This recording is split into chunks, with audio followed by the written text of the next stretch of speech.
સુરતના ગ્રામ્ય વિસ્તારોમાં છેલ્લા કેટલાક સમયથી તરખાટ મચાવનાર રીઢો ગુનેગાર પોલીસના સકંજામાં આવ્યો છે। છેલ્લા કેટલાક સમયથી બારડોલી, માંડવી, ઓલપાડ અને કોસંબામાં ઘર અને ફ્લેટમાં ચોરીના બનાવો વધ્યા હતા। પોલીસે અનેક સીસીટીવી ફંફોસ્યા બાદ એક મહત્વની કડી હાથ લાગી કે જેમાં એક શખ્સ મોટરસાયકલ પર સવાર થઈ હેલ્મેટ પહેરીને સોસાયટીમાં રેકી કરતો નજરે પડ્યો હતો।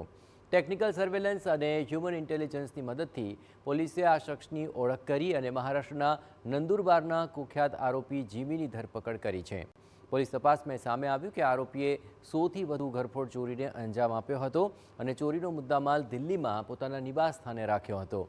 પોલીસે દિલ્હીમાં પણ આરોપીઓના ઘરે દરોડા પાડીને 15 લાખથી વધુનો મુદ્દામાલ જપ્ત કર્યો છે।